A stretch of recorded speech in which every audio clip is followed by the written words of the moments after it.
In this video, I'm going to show you how to set two different types of sleeves. On this side, we have a raglan style t-shirt, and then over here, we have a standard style t-shirt. You'll notice that the difference on the sleeves is that the raglan style t-shirt has an angle. The lower side is the front side of the shirt, the higher side is the back side of the shirt. On the standard t-shirt, the sleeve is bell-shaped. So first we'll do the raglan style t-shirt.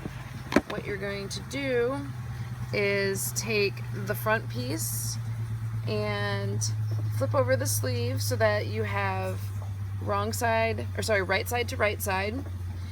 Then you're going to take it and line up the corners, and you're going to pin the top corner first, then you're going to pin the bottom corner. The reason why I like to do it this way is because then you can ease the rest of the fabric in to make sure that it works out and that you have it all lined up properly. So once we get that lined up, I put 2 more pins into it, and then you would do the same for the back, and then once you do that, you'll stitch it on the 3/8 seam allowance on your serger, and then you'll have it like that. And then what you do when you're done is you'll pin all the pieces together and you'll stitch along the sleeve and along the side of the shirt, and you're done. To do the standard style t-shirt, you're going to sew the top shoulder seams first, and then once you've done that, you're going to turn it to the wrong side. You're going to take your notch or the center of your bell-shaped sleeve, right side to right side, and you're going to pin that first to the center. Sorry, I have a sick baby.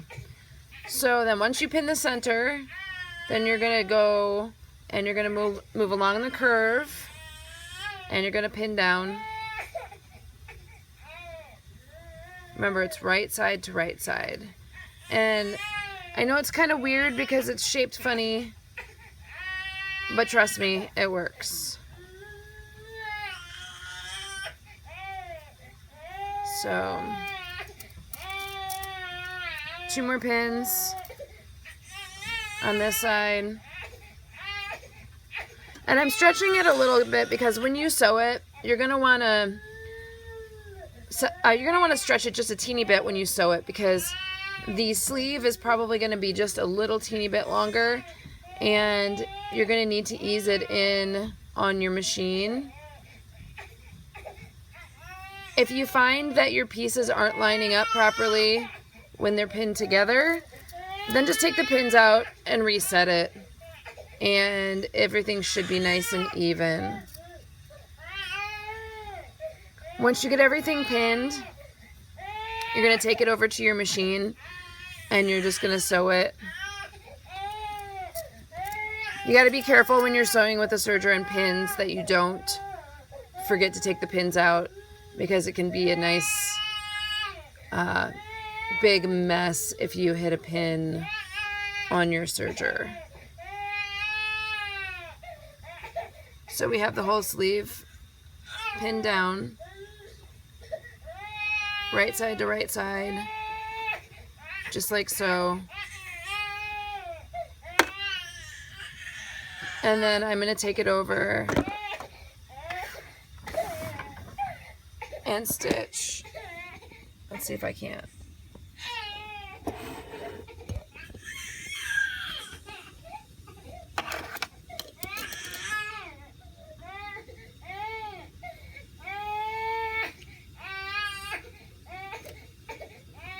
And then when I'm sewing it, I'm going to have the sleeve piece facing down.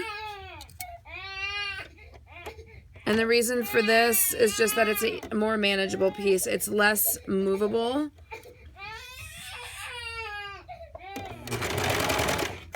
And then as you go, you got to remember that your serger only sews straight. So you're going to have to adjust your curves as you go.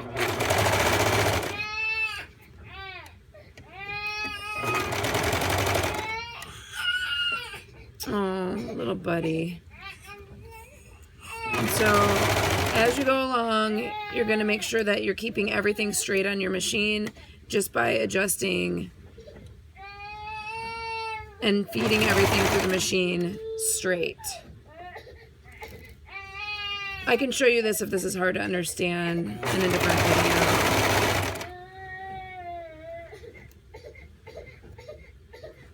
Make sure that you're pulling everything, that you don't get any extra fabric underneath the machine when you're sewing along.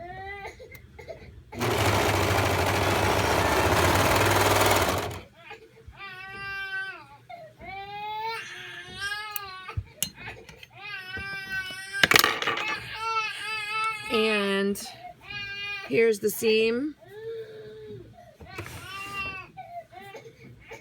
And then once you flip it around,